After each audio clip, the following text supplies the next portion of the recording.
고대 반차의 회복, 교리와 성약 102편, 107편. 1829년 5월에 조셉 스미스와 올리버 카우드리는 사스케하나 강 근처에서 무릎을 꿇고 기도를 드렸다. 그들은 제3리파이에서 침례에 관한 내용을 막 읽고서 예수께서 그분의 고대 제자들에게 주신 권세를 어디서 찾을 수 있는지 알기를 원했다. 침례 요한이 그들의 기도에 대한 응답으로 나타나 그들에게 안수를 하고 서로에게 침례를 주는 데 필요한 권세를 부여했다. 이후 카우드리는 자신의 친구 윌리엄 W. 펠프스에게 이렇게 말했다. 잠시 생각해 보게나. 우리가 요한의 손으로 성신권을 받았을 때 우리 마음을 가득 채운 기쁨이 어땠을지, 그리고 우리가 고개를 숙일 수밖에 없는 놀라움이 어땠을지 말일세. 그러나 신권 권세가 회복되었다고 해서 곧이어 신권 조직이 회복된 것은 아니었다. 의식을 집행할 수 있었던 신권 소유자들은 주님의 일을 하기 위해 서로 어떻게 협력해야 했을까? 대회 관리. 1830년대 뉴욕주 북부지방에 있던 교회들 중 대다수가 장로들이 참석하는 분기 대회를 통해 업무를 처리했으므로 회복된 교회에서도 첫 해에는 그와 유사한 방식을 따랐다. 4월에 교회가 조직된 후 그들은 교회의 발전에 대해 보고하고 업무를 집행하기 위해 6월과 9월에 대회를 개최했다. 이 분기 대회 체제는 계시가 교회의 수기집에 기록되면서 교회 규약 및 성약 현재의 교리와 성약 20편에도 포함되었다. 그러나 1831년에 이르자 교회의 대회는 상례적으로 하는 모임 이상의 의미가 있다는 것이 점점 더 분명해졌다. 그 해의 첫 대회 동안에 교회가 추진해야 할 구체적인 계획과 목표를 제시하는 계시, 현재의 교리와 성약 38편가 주어졌다. 읽고 주님의 일에 보조를 맞추기 위해 열린 대회 수가 현격하게 증가하였다. 1831년 8월부터 12월까지 26개의 대회 회의록이 기록되었는데 이는 평균적으로 주당 1회 이상의 대회가 개최된 셈이 된다. 이 대회들 중 하나에서 선지자 조셉은 익숙한 방식을 넘어서서 성신으로 인도되었던 고대의 모임 진행 방식을 이해할 필요성을 역설했다. 초기 단계의 교회에서 직면한 갖가지 사안과 선도 문제를 해결하기 위해서는 공동의 노력과 영감이 필요했다. 그러나 업무가 너무 많아서 모든 장로들이 참석한 대회에서 이를 처리할 수 없다면 주어진 문제에 대해 누가 책임을 져야 하겠는가? 평의회 체제.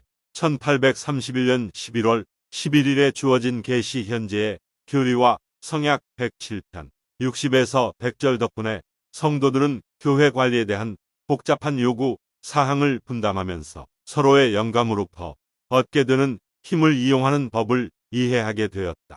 일정한 유형의 사건은 감독에게 맡겨졌으며 그러면 그는 자신의 임무를 도와줄 평의원들을 부를 수 있었다.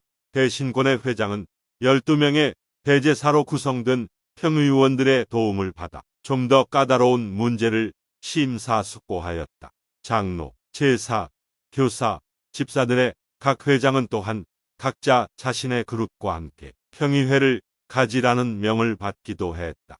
하지만 익숙한 대회 체제에 익숙하지 않은 평의회 체제를 추구하는 것은 점진적인 과정이었다. 각 그룹의 회장이 곧바로 선출되지 않았으며 서기들은 대회와 평의회 사이를 구별하는 일에서 일관성이 없었다. 1832년 7월에 미주리 회원들은 그리스도의 교회를 규정하는 양식과 방식을 그 11월의 계시에 나타난 대로 지금 이 시각부터 시행한다고 결의했으나 9월에 이르기까지 장로들의 회장을 선출하지 못했다. 조셉 스미스가 대신권의 회장으로 지지되었고 2명의 보좌가 선출되긴 했지만 그는 필요할 때마다 전임으로 회장 자문위원회에서 봉사할 수 있는 대제사들을 소집해야 했다. 모임에 참석하는 사람들의 태도에도 문제가 있었다. 몇몇 사람은 서로 귓속말을 주고받거나 가만히 앉아있지 못하거나 평의회 도중에 자리를 뜨기까지 했다고 한다. 개인의 편견과 약점 또한 주님의 뜻을 구하는 데 걸림돌이 되었다. 조셉 스미스는 이런 공동의 결점에 대한 책임을 받아들였다. 그는 1834년 2월에 열린 평의회 모임에서 이렇게 말했다. 저는 평의회 회장이라면 마땅히 했어야 할 일들을 전혀 하지 못했습니다. 아마도 그 때문에 그동안 평의회에서 몇몇 또는 많은 축복을 얻지 못한 것 같습니다. 그래서 그는 자신이 시연해서 본대로 고대 평의회 진행 절차를 알려주고자 했다. 조셉이 시연으로 본 사도 베드로와 2명의 보좌가 감리한 예루살렘 평의회는 첫 정규 고등평의회 조직을 위한 본보기가 되었으며 그것은 이후 변함없이 교회의 다른 평의회들의 모형이 되었다. 피의자가 평의회 구성원의 절반을 옹호자로 가질 권리 등과 같이 평의회의 몇 가지 중요한 특징들이 기록된 회의록들은 이후의 교리와 성약 102편이 되었다. 고등평의회가 첫 사건을 심리하기 전에 조셉 스미스는 자신의 2보좌를 축복했다. 그 다음으로 2명의 아버지, 즉 조셉 스미스 1세와 존 존슨이 각자 자신의 아들을 축복했다. 대회가 발전을 거듭하는 평의회 체제와 공존의 뜻이 교회의 신권관리 조직 또한 가족 중심의 신권과 공존했다. 정원회, 커틀랜드 고등평의회가 조직되고 일주일이 지난 후 팔리피 프렛과 라이먼 와이트가 자신들이 살던 집에서 쫓겨난 성도들을 대신하여 인도를 구하기 위해 미주리에서 왔다. 조셉 스미스와 고등평의회는 그들의 방문에 응하여 그들을 도울 파견대를 계획했다.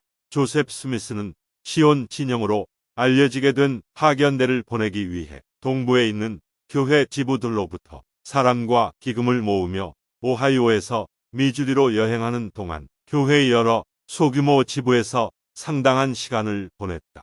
평의회 체제는 교회 업무의 요구 사항을 분담시켜 교회 본부들에 있는 신권 소유자들이 일하는 시간을 경감시키는 데는 도움이 되었으나 물리적 공간을 뛰어넘어 신권을 조직하거나 2개의 주요 교회 본부 간의 통일성을 이루거나 원거리에 있는 지부들의 필요 사항을 처리하는 데는 그다지 도움이 되지 못했다.